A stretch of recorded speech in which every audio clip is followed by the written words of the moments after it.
Seja muito bem-vindos ao Mesa de Debates. Aqui quem está falando é o Guilherme. Vamos que vamos, pessoal, dar continuidade aqui à nossa programação da semana, conversando, debatendo sobre diversas questões, né, envolvendo a luta, né, dos trabalhadores e também envolvendo a vida, né, da classe trabalhadora.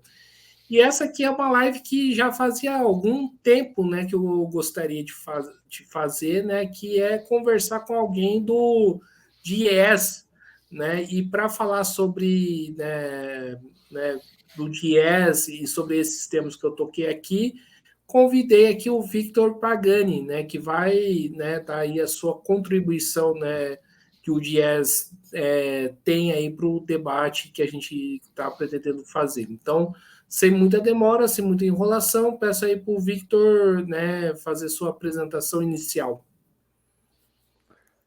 Boa tarde, Guilherme. Boa tarde a todos que nos acompanham.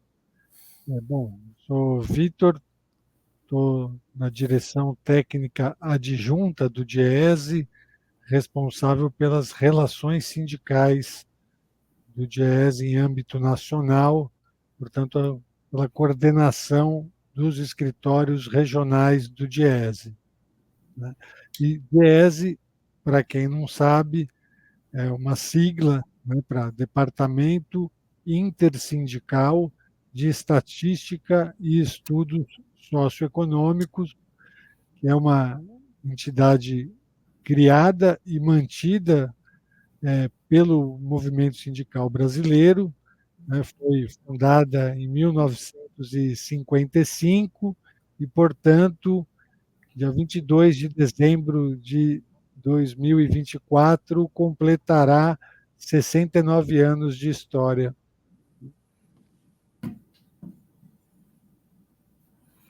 Acho que deu uma pequena travada aí no Victor. Victor, tá, acho que voltou. Certo. E, Victor, então vamos começar aqui o nosso bate-papo, né? Já começar a falar aqui sobre o salário do DIES, né? Que é uma pauta que eu considero bastante importante aí para as lutas e tudo mais, né? Como que é feito esse cálculo, né, do salário mínimo do DIES, né? Como que vocês fazem esse cálculo, tiram esse valor, né, para determinar que esse é o salário mínimo ideal para uma família trabalhadora? Essa é uma pesquisa histórica, né, que o DIEESE realiza, que é a estimativa do salário mínimo necessário para uma família típica, formada por dois adultos e duas crianças, ter acesso aos direitos estabelecidos na Constituição Federal, né? Então, esse cálculo ele tem como base o valor da cesta básica nacional de alimentos, que também é calculada pelo o DIEESE, e a partir do preço dessa cesta básica é feita uma estimativa, né, considerando o peso que a alimentação tem no orçamento familiar, de qual seria o valor de um salário mínimo necessário para que o trabalhador e sua família tenham acesso a todos os direitos sociais, né? Então, a alimentação e uma série de direitos que estão ali inscritos na Constituição Federal, né? A gente os dados mais recentes, eu até falei sobre isso ontem, mas o salário mínimo necessário do último mês está em R$ 6.996,36, né? Valores de fevereiro de 2024. Então, claro que é um salário muito acima do nosso salário mínimo real, né?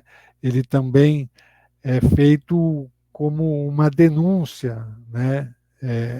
Do que mostra o quanto os nossos salários em geral, né, estão aquém do que seria o ideal, né, para uma vida com acesso a todos os direitos que os trabalhadores deveriam ter conforme a nossa Constituição Federal, né? Então ele tem esse intuito, né, esse objetivo de ser uma referência, um parâmetro, né, um norte para as lutas dos trabalhadores, né? É uma pesquisa feita há bastante tempo. A gente sabe que o mercado de trabalho mudou, né? Hoje a gente já tem a inserção e a participação das mulheres um percentual mais elevado, né, no mercado de trabalho, mas mesmo que a gente considere, né, então, que esse salário mínimo hoje, com dois adultos trabalhando na mesma família, ele ainda está muito acima do salário mínimo real vigente no país hoje. Certo. E, Victor, quando eu comecei, quando eu tive contato com essa discussão do DIEES, do salário mínimo, né, a discussão era que o salário mínimo tinha que ser na faixa de 2,5, né, 2.500 por aí, né, não lembro o valor exato. Agora o salário mínimo do DIEES está quase aí, né, beirando uns 7 mil. Enquanto isso, o salário mínimo real, o salário real do trabalhador não aumentou tanto. Dá para falar aí numa piora da condição de vida da classe? Olha, isso a gente depende do período histórico que a gente considere, né? Se a gente pegar dos anos 2000 até os anos de 2015, 2016, houve uma valorização real do salário mínimo, né, legal praticado, né, estabelecido no país, né? Então, isso foi fruto tanto das mobilizações sindicais, das marchas a Brasília, também tem relação com a estabilização da moeda, mas ali no primeiro governo Lula, foi estabelecida uma política de valorização permanente do salário mínimo, que adotou aquela sistemática, aquela metodologia de corrigir anualmente o salário mínimo, sempre de acordo com a inflação do ano anterior, segundo o INPC, o Índice Nacional de Preços ao Consumidor, medido pelo IBGE, mais um ganho real equivalente ao crescimento do PIB de 2 anos antes, né? Então, essa política, ela, no período em que ela vigorou, né, ela permitiu que houvesse uma valorização real do salário mínimo ali acima dos 70%, né? Ocorre que depois, já no governo Temer, a política deixou de ser implementada e não foi renovada, né? E no governo Bolsonaro também não. Então, ali nós tivemos uma estagnação do valor real do salário mínimo, né? E agora, né, ano passado, o Ministério do Trabalho, né, criou um grupo de trabalho tripartite com representação dos trabalhadores por meio das centrais sindicais, de empresários e do governo, e foi construída a retomada, né, dessa política de valorização real. Então, isso, ano passado, nós tivemos, né, o salário mínimo foi reajustado 2 vezes, a primeira em janeiro para R$ 1.302, depois, em maio, houve um novo reajuste para 1.320 e já em maio anunciado, né, o desenho dessa retomada da política de valorização permanente, que foi encaminhada por meio de uma medida provisória e transformada em lei no Congresso Nacional.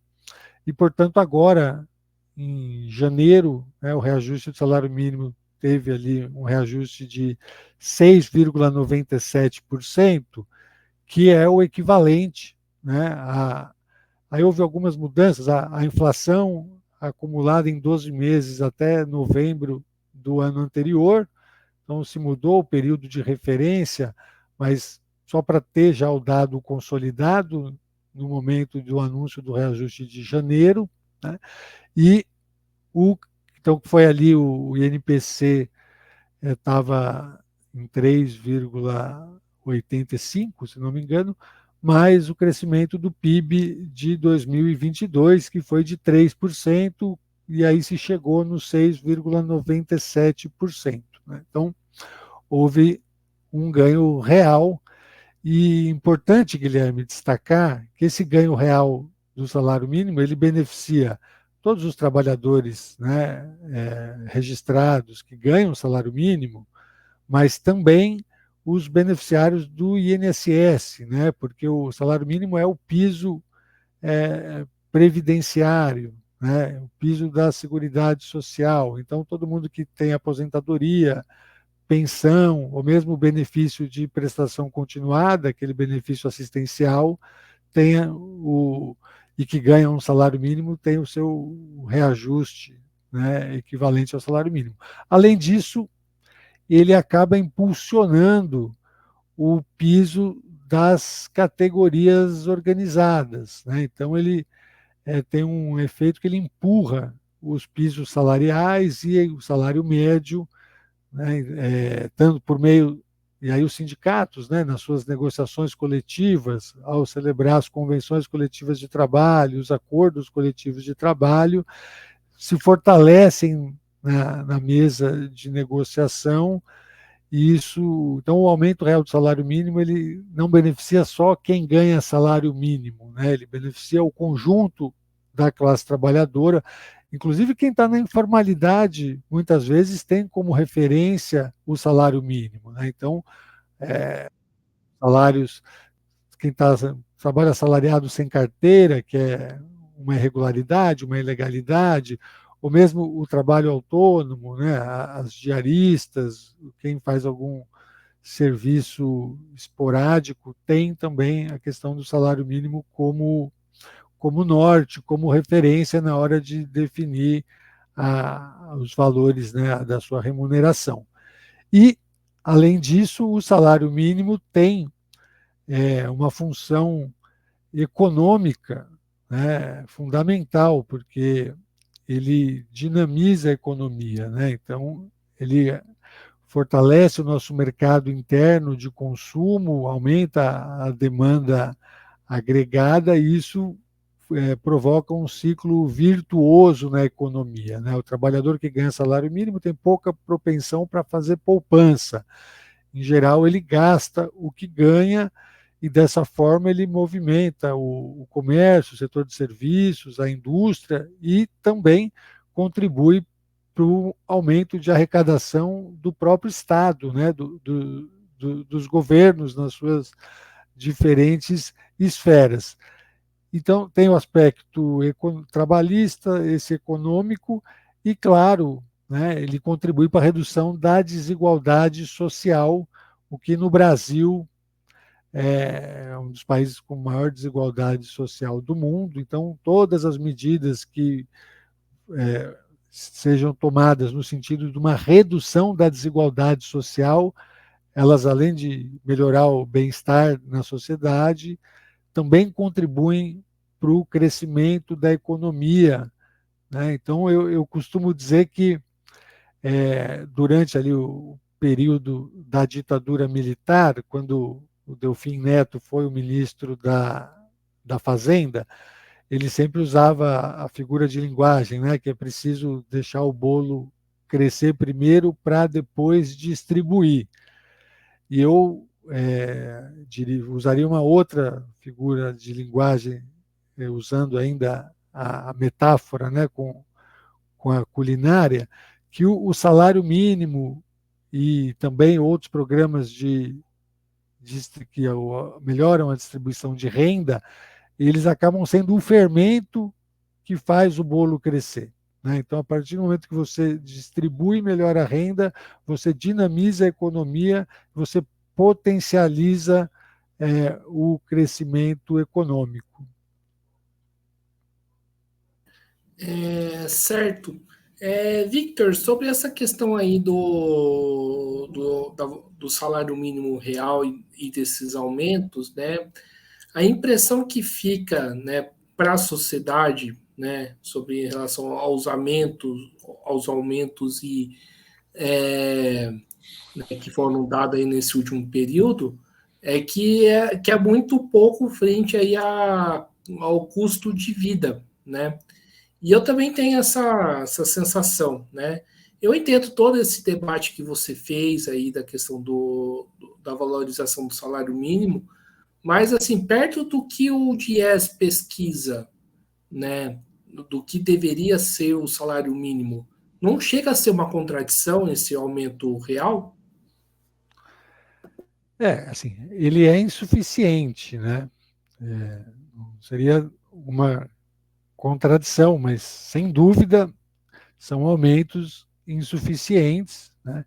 E, inclusive, considerando que houve um período recente, né, de perdas acentuadas no poder de compra da classe trabalhadora, né? Então, a gente a gente teve perdas muito grandes e para recompor essa renda, né, esse salário, a gente precisa de uma política continuada, né, que não seja uma política de governo, que seja uma política de Estado e que possa ter ganhos reais sucessivos, né? Claro que a gente está falando de aumentos reais insuficientes, né, para, no curto prazo, gerar uma mudança de percepção, né, mais expressiva, né? É, mas, de todo modo, é um avanço, né? E mesmo que seja um aumento percentualmente não tão expressivo diante das carências e das necessidades da população e do trabalhador em geral, é, é algum ganho, né, e que não pode ser desprezado, né?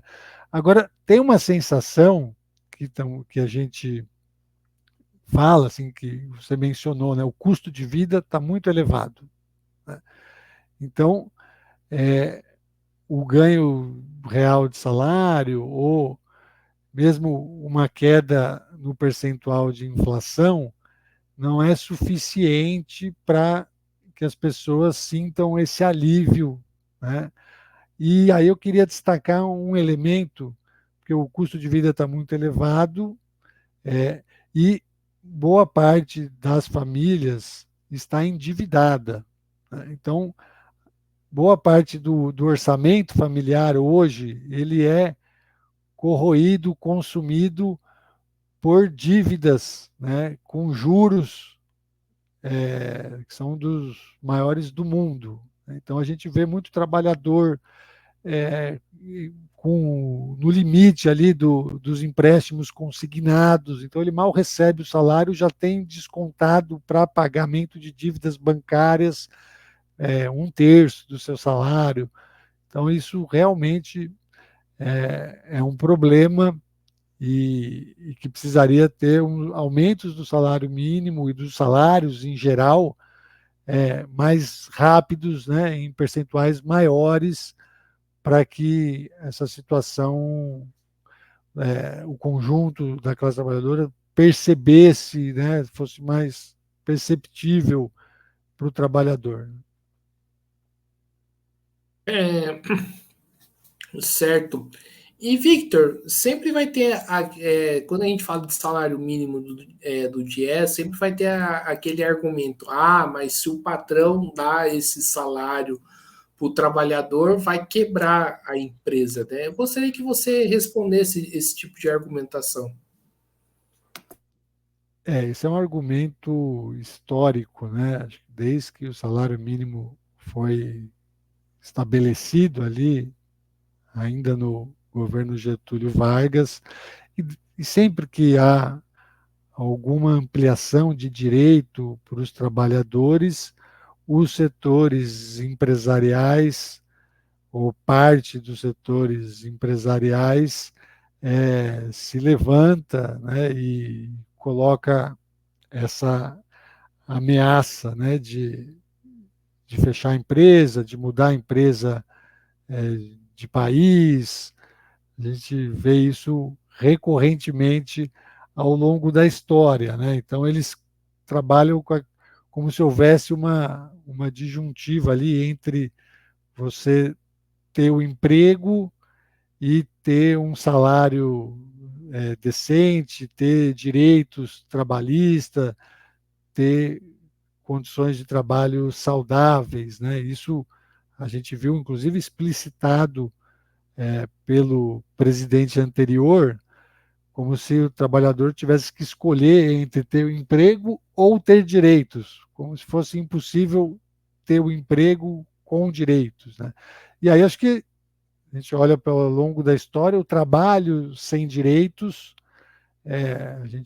a história do Brasil é marcada, né, pela escravidão, que é o trabalho sem nenhum tipo de direito, e a gente carrega, né, essas cicatrizes até hoje, e é perceptível o quanto mal fez para o país o fato dele ser o último, né, a abolir a escravatura. Então, essa visão da nossa elite, né, principalmente no país que tem isso marcado na sua história, né? Então, o trabalho sempre foi muito desvalorizado e isso a gente vê qualquer avanço que tenha no sentido de ampliar o salário, aumentar os direitos, há essa reação, né, essa ameaça de fechamento das empresas, de desemprego em massa,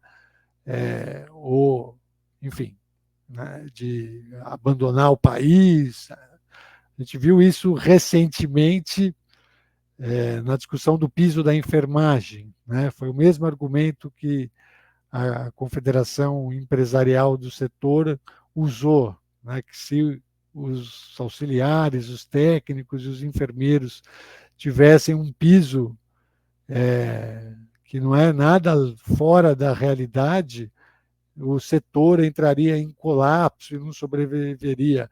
E a gente sabe que não é isso não se sustenta, né? Inclusive no setor de saúde é um setor que tem empregado cada vez mais, né, por uma série de motivos estruturais específicos ali que afetam o setor, mas infelizmente às vezes esse argumento ele é acolhido pelo nosso judiciário, né? Então é, um, é uma luta árdua aí que os trabalhadores, o movimento sindical precisa travar para mostrar, desconstruir, né, esse argumento que o direito trabalhista seria antieconômico, né? Pelo contrário, né, o direito trabalhista ele pode ajudar a dinamizar a atividade econômica e acho que o principal é garantir justiça social, né, igualdade, redução do, da pobreza, da miséria, que tanto prejudica o país. Certo. Victor, você colocou uma questão bastante importante que acho que seria interessante se a gente puder aprofundar, né? Que é o pensamento, né, da classe dominante brasileira que está muito enraizada historicamente na época da escravidão. Né? Isso é por conta do processo histórico do Brasil. Eu gostaria que você entrasse um pouco nisso. Isso contribui, né, para o Brasil ter tanta precarização do trabalho, seja do ponto de vista de terceirização, né, outras formas de precarização e o salário mínimo, né, tão rebaixado assim? No meu entendimento, sem dúvida, né? As relações de trabalho no Brasil até hoje são marcadas, né, pela período longo, né, os séculos em que a escravidão vigorou no país e por períodos também autoritários, né? Então, nós não temos relações de trabalho ou um sistema de relações de trabalho realmente democrático, né? Mesmo os avanços democráticos, eles se dão da porta das empresas para fora, né? Dentro das empresas ainda predomina ou tem uma relevância grande relações bastante autoritárias, né? Não à toa a gente vê os índices, né, de adoecimento no trabalho provocadas por relações de assédio, né, assédio moral, assédio sexual, ou no limite, como foi agora, né, com a retomada do Ministério do Trabalho, reestruturação do Ministério do Trabalho e a volta das fiscalizações, a gente tem visto, né, o quanto os fiscais, os auditores do trabalho têm encontrado ainda trabalho em condição análoga à escravidão no Brasil, né? E muitas vezes dentro da cadeia produtiva de grandes empresas, né? Então, isso está diretamente relacionado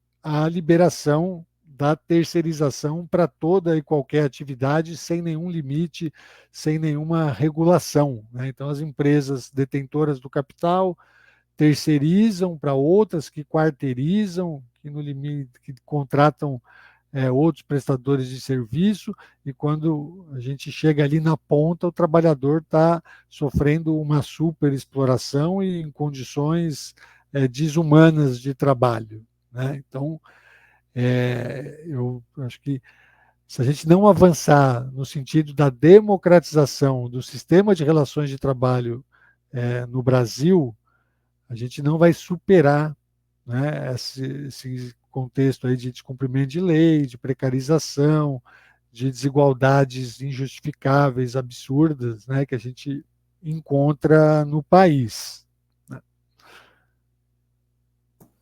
Certo. E, Victor, como fazer isso na prática, né? Porque aqui no Brasil impera o discurso que democracia só existe para fora da fábrica, né? Para dentro da fábrica não existe democracia. Como colocar isso em prática, democratizar as relações de trabalho? Ó, eu acho que é por meio do movimento sindical, né? Então, fortalecendo as organizações coletivas representativas dos trabalhadores, né? Então, o trabalhador sozinho tem quase nenhuma condição de alterar essa realidade, mas quando ele se organiza coletivamente dentro do seu local de trabalho, da sua categoria, do seu setor, ou se organiza enquanto classe e se coloca em movimento, ele consegue reduzir, né, esse desequilíbrio de forças, né, e obter avanços, né? A gente viu ao longo da história, pegar até a história recente do Brasil, o papel que as grandes greves que eclodiram ali no fim dos anos 70, inicialmente entre os metalúrgicos, né, de São Bernardo, do ABC Paulista, mas que depois se difundiram, se espraiaram para todo o Brasil, teve, tanto no processo de redemocratização, né, de abertura política e redemocratização do Brasil, quanto também de avanços, né, nas relações e condições de trabalho. Então, hoje em dia, claro que ainda tem muito o que melhorar, mas as relações de trabalho dentro das grandes empresas, desses setores mais avançados, né, da economia, são muito melhores do que eram no passado, né? Então, há a mobilização, as lutas, elas resultam em novos direitos que garantem melhores condições de trabalho. Agora, eu não vejo outro caminho a não ser o fortalecimento da organização coletiva dos trabalhadores, porque sem isso, dificilmente o setor empresarial vai conceder, né, por discricionalidade, por liberalidade da empresa, né? Ele tem que se sentir pressionado e entender que ele precisa ceder, porque senão ele vai ter algum prejuízo, né? Então, acho que as greves tiveram um papel muito importante nesse processo de conquista de direito dos trabalhadores. Perfeito, Victor. Victor, você falou aí de uma questão que tá sendo um debate, voltando aí ao debate, né, que é a questão da regularização da terceirização, no caso, né, a regularização da uberização, né? É possível regularizar essas formas de trabalho, né, porque eu vejo que que essas formas de trabalho, tanto a terceirização, tanto a chamada uberização, né, são formas aí para precarizar mais a vida do trabalhador, fazer com que o trabalhador ganhe menos, né, do que ganha sendo um trabalhador, por exemplo, CLT. É possível regularizar essas relações de trabalho e como que se daria essa regularização na prática? Bom, vamos lá. São dois fenômenos, dois processos que estão interrelacionados, né? Um é a terceirização que a gente conhece, né? Começou a ser feita nas chamadas atividades meio, né? As atividades auxiliares. Então, as empresas passaram a terceirizar a vigilância, a limpeza, os restaurantes, e até então, né, até ali 2017, nós tínhamos um entendimento do Tribunal Superior do Trabalho que só poderia terceirizar o que não fosse considerado atividade fim da empresa, né? Então, uma metalúrgica não poderia terceirizar o metalúrgico, uma escola não poderia terceirizar o professor, e nós vimos isso posteriormente com a lei, né, que foi aprovada, se não me engano, ainda durante o governo Temer, é, passou a permitir que terceirize tudo, né? E isso ampliou a terceirização, deu segurança jurídica para as empresas e tirou segurança dos trabalhadores, né? Então ali tinha outra questão que uma empresa que terceirizava um determinado serviço, se a contratante, desculpa, se a empresa terceira não cumprisse os direitos daquele trabalhador, a contratante respondia solidariamente. Então, no limite, ela podia ser acionada e ter que arcar, né, com os direitos trabalhistas que foram sonegados ao trabalhador, né? Então, isso havia ainda algumas formas de você responsabilizar o detentor do capital, né, que se beneficia do processo da terceirização. Então, rever isso, né, restringir as possibilidades de terceirização é legalmente possível e era feito no Brasil até pouco tempo atrás, né?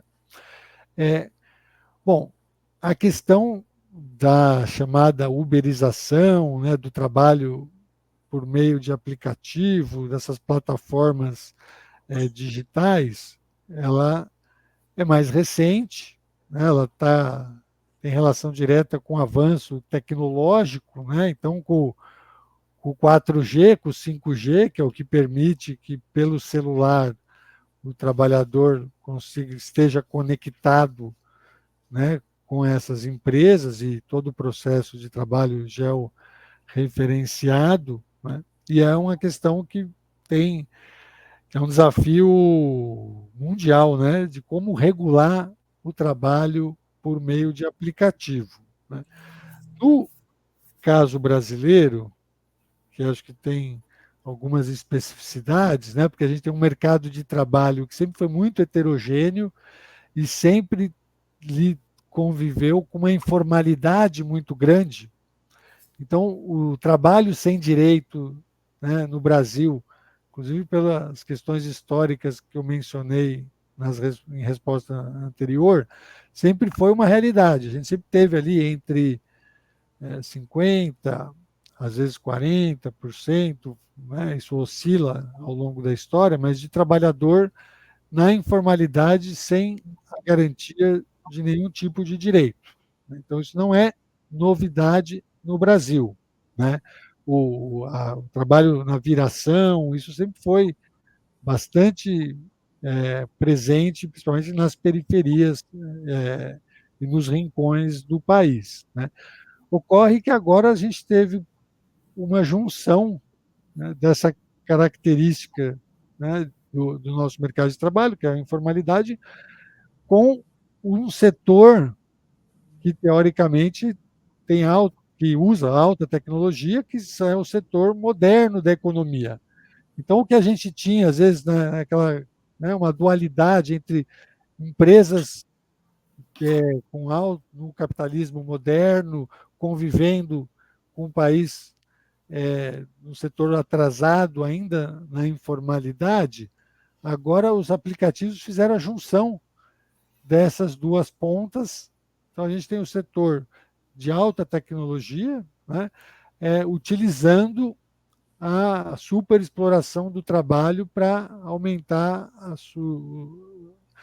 a taxa de exploração, né, da força de trabalho, as suas margens de lucro. Né? Então, aí tem o dilema, como é que você inclui esses trabalhadores para que eles tenham acesso a direitos, né, que seja direito à seguridade social, à previdência social, algum tipo de direito trabalhista, né, sem você abrir a possibilidade que o trabalhador que hoje está protegido ali, formalizado, ele esse instrumento jurídico legal seja usado para precarizar as relações de trabalho dele. Né? Então, a gente está nesse. E o governo criou, né, logo que foi reinstituído o Ministério do Trabalho, um grupo de trabalho tripartite com participação das representações dos trabalhadores por meio das centrais sindicais, mas as centrais chamaram para compor esse grupo as representações dos trabalhadores, né, por aplicativo, e com as empresas, e o governo mediou ali a construção de um acordo mínimo, que resultou nesse projeto de lei que foi anunciado recentemente pelos participantes do GT, pelo governo, né, projeto que deve ser encaminhado ao Congresso Nacional, criando a figura do autônomo com direitos, né? E aí que garante um piso salarial, garante acesso à previdência social e que as empresas contribuam para o financiamento da previdência social, porque até então essas grandes plataformas, esses aplicativos não contribuem com nada, né, para o financiamento da seguridade, da previdência e alguns outros regramentos. Né. Foi uma negociação bastante complexa, pelo que eu pude acompanhar, porque boa parte, aí eu não saberia mensurar, mas talvez a maioria dos trabalhadores que estão vinculados, né, a esses aplicativos, eles criaram eles têm uma valorização muito grande, né, dessa questão da autonomia, da flexibilidade, e vem com ressalvas à CLT. Né? Então a gente. E por que isso? Porque a gente também olha como se a CLT fosse o melhor dos mundos, mas as relações de trabalho também formais que estão ali com a carteira assinada, elas são bastante complicadas também, né? Então, quem teve experiência de trabalhar com CLT, no setor de call center, em outros setores em que convive com o chefe subordinado, está submetido a assédio moral, tem remuneração que, como a gente mostrou, né, às vezes é muito próximo do salário mínimo, que é uma remuneração insuficiente. Então, a CLT também deixou de ser muito atraente para a parte expressiva da classe trabalhadora, né? Então, essa regulação que está na pauta hoje, eu acho que ela tem um avanço que foi: as empresas queriam que esses trabalhadores fossem formalizados como MEIs, microempreendedores individuais, né? Que eles não fossem nem considerados trabalhadores, eles fossem considerados empreendedores individuais, e que essa relação fosse uma relação comercial, né, civil, e não uma relação trabalhista.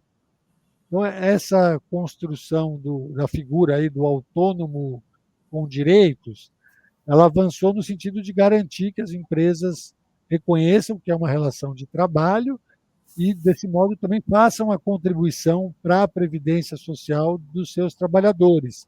E quando a figura do MEI, quem contrata um MEI não faz nenhuma contribuição para a previdência, né?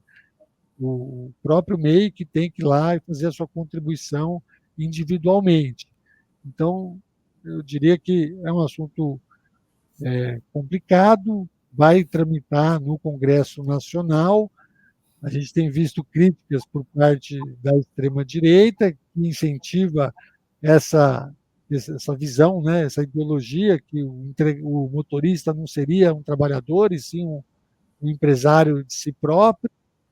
E tem críticas também à esquerda, né, porque vê isso como uma precarização, no sentido que não garante a relação de trabalho subordinado conforme estabelecido na CLT. Certo, Victor. E, Victor, né, você diversas vezes aqui na live tocou naquela visão de que se não tivesse direitos, o salário seria maior, né? Como a gente pode rebater esse tipo de argumento, né? Porque né, parece que quem fala isso vive meio que no mundo, né, da Poliana. Aí eu vou até me permitir lembrar aqui o argumento que usavam em defesa das companhias aéreas poderem cobrar pela bagagem. Era o mesmo, né? Se as companhias cobrarem de quem vem com bagagem, elas vão poder reduzir o preço das passagens para quem não está com a bagagem. E a gente viu que, é só olhar o preço da passagem aérea hoje, a gente vê que, além de tumultuar todo o processo de embarque, né, meus companheiros aeroviários reclamam muito disso, não houve nenhum tipo de repasse para o consumidor dessa economia que as empresas tiveram, né, com essa mudança regulatória. Fazendo uma analogia, claro, simples aqui, mas no caso dos direitos trabalhistas, assim, é muita ingenuidade supor que as empresas, se não tiverem que pagar os direitos trabalhistas, elas vão aumentar a remuneração do trabalhador em vez de aumentar as suas margens de lucro, né? É a gente achar que empresário no capitalismo faz filantropia com o trabalhador, né? E não é nem porque ele não queira, às vezes pode ter um empresário que gostaria de melhor remunerar os seus trabalhadores. O problema é que a competição no mercado capitalista, ela faz com que só sobreviva, né, aquele que maximiza a sua margem de lucro, né, e ele vai dominando o mercado, né? Quanto mais eficiente, e eficiente no sentido de ampliar a sua margem de lucro. Então acaba que o próprio empresário ele também precisa uma questão sistêmica, não é uma questão individual, né? Ele vai acabar se houver, ele vai acabar reduzindo ao máximo o custo do trabalho dele para ampliar a sua margem de lucro, né? Ô Victor, agora puxando essa conversa aí um pouco, né, para sociologia do trabalho, que é uma área que eu gosto, né, bastante. Com esse processo da uberização, né, tá para falar que nós estamos vivendo um toyotismo aprofundado?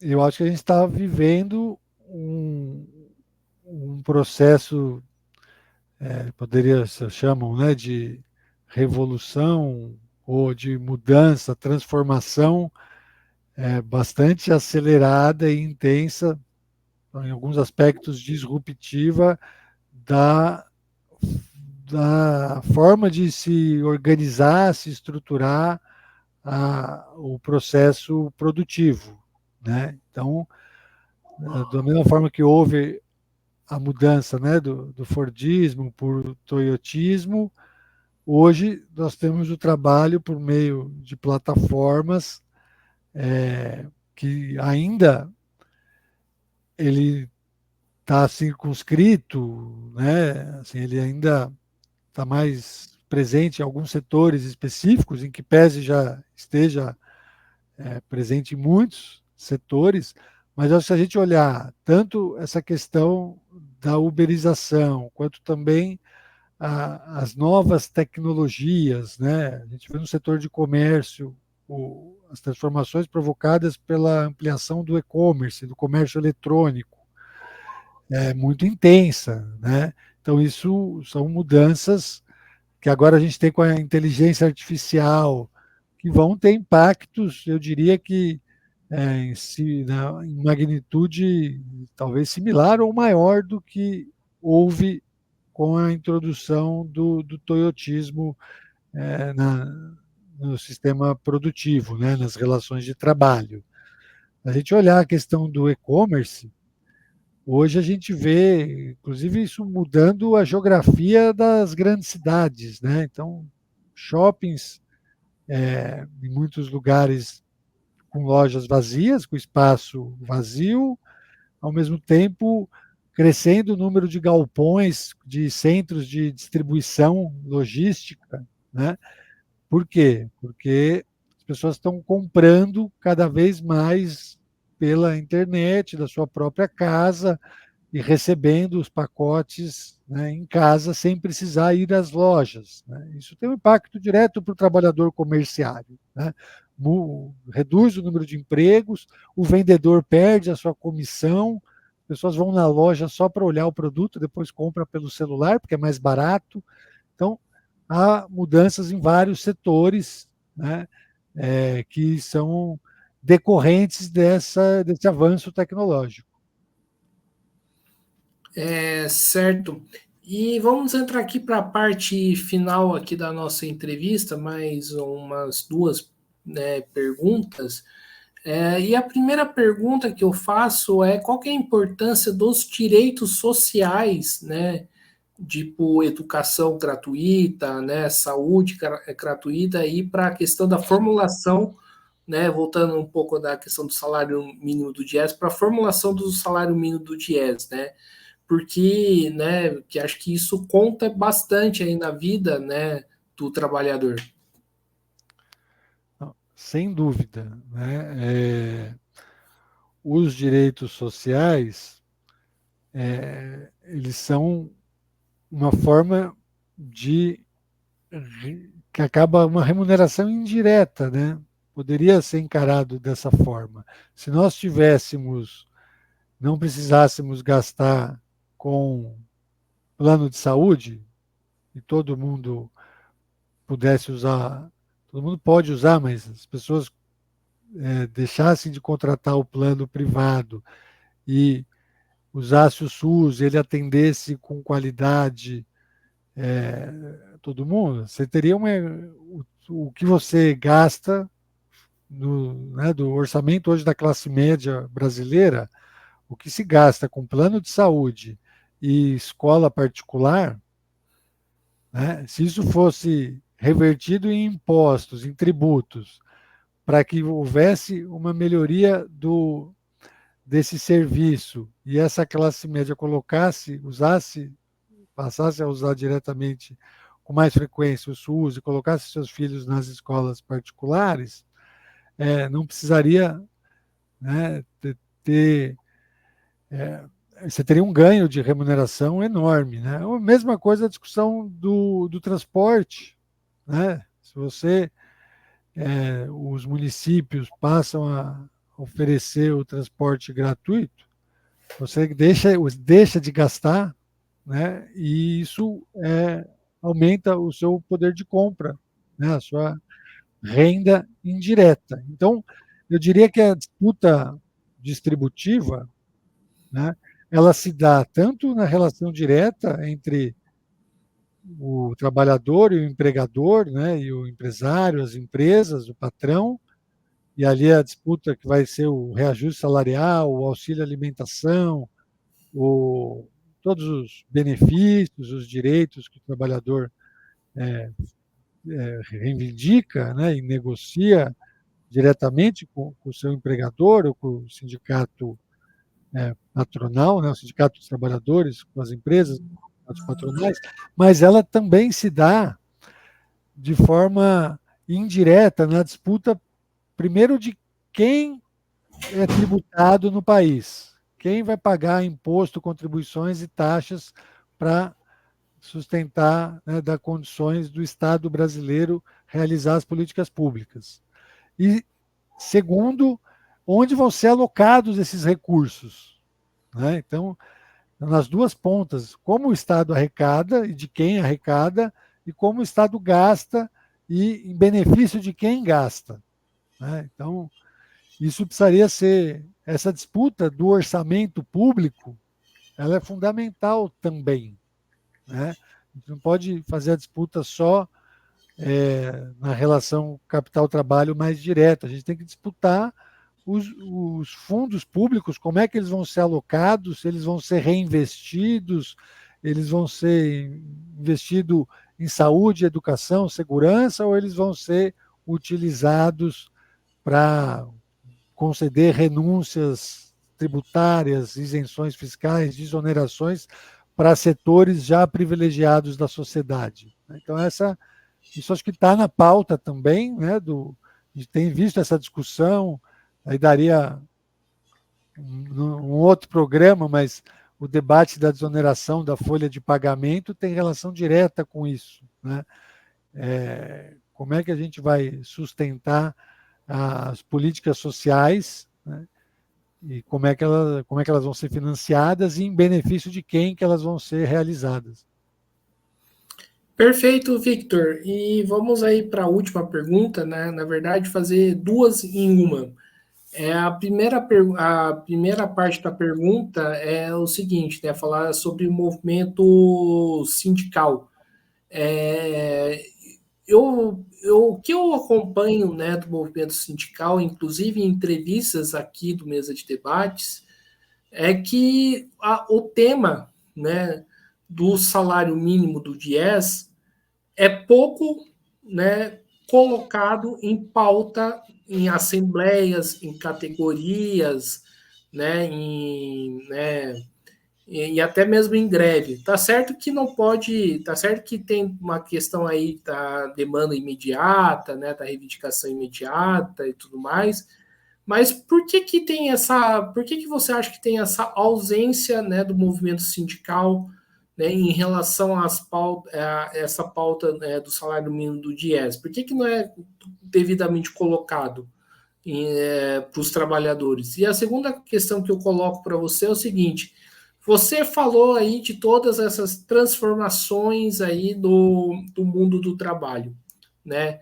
Você que, né, mexe diretamente aí com o movimento sindical, Você percebe que o movimento sindical está preparado aí para responder essas mudanças do trabalho, que é um tema, uma coisa que a esquerda, né, que alguns setores da esquerda procuram debater?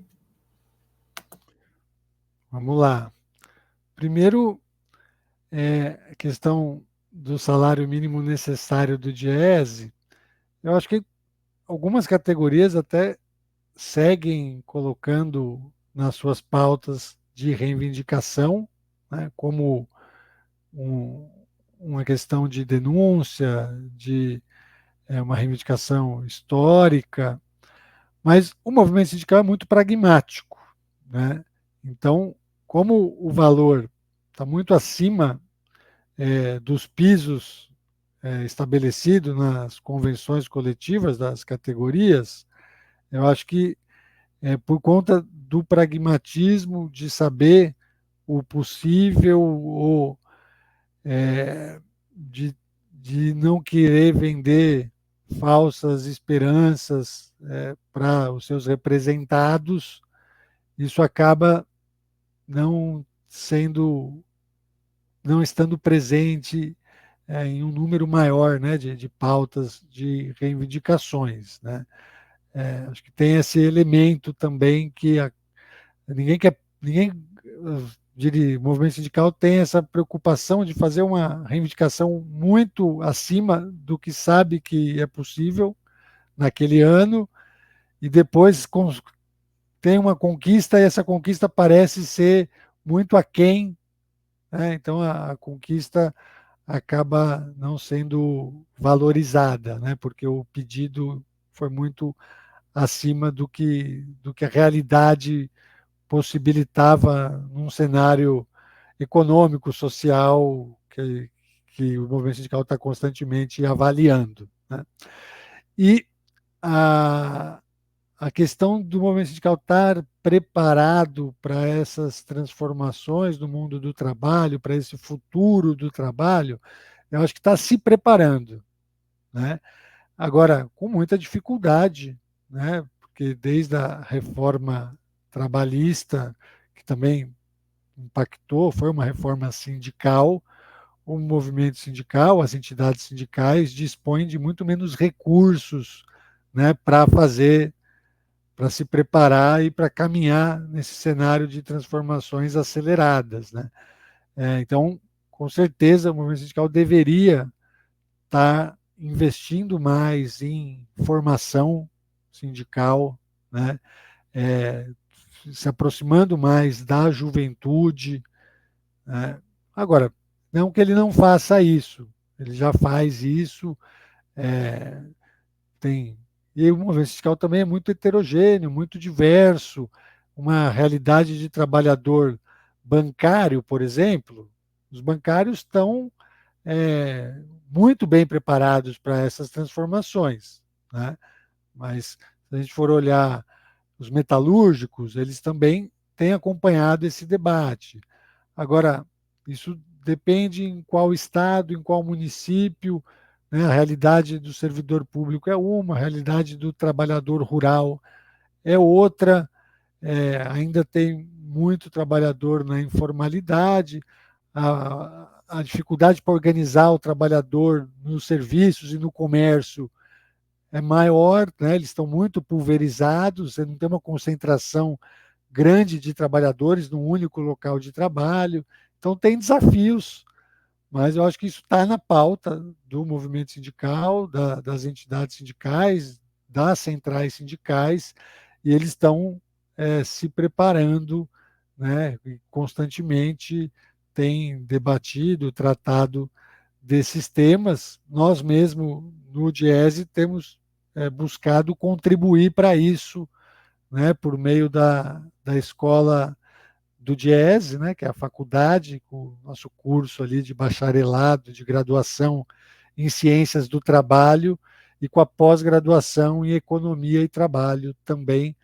Nós temos feito essa discussão das transformações tecnológicas, como é que elas impactam as relações, as condições de trabalho e como é que os trabalhadores se organizam, né, nesse novo cenário. Então é isso aí, pessoal. Estamos encerrando aqui mais uma entrevista do Mesa de Debates. Quero aqui agradecer a participação do Victor Pagani, né? Gostei bastante aí do nosso papo e passo a bola aí para ele fazer suas considerações finais. Bom, quero agradecer o convite também, Guilherme. Foi uma satisfação. Espero ter contribuído aqui com a nossa audiência para reflexão sobre o tema que é tão importante, né, para a vida de todos os trabalhadores. Então é Obrigado. isso. Sim. Então é isso aí. Então, mais uma vez aqui agradecendo ao Victor, agradecendo também a você que estiver nos assistindo. Peço aí que se inscreva no canal podcast Mesa de Debates de Tudo Um Pouco e acompanhe o nosso trabalho. Curta, compartilhe, comente as nossas entrevistas, matérias, programas e também segue a gente nas redes sociais. Estamos no YouTube, né?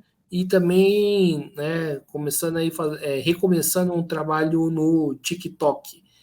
E quem puder, contribua aqui com o nosso Pix 385-007-02800 CPF.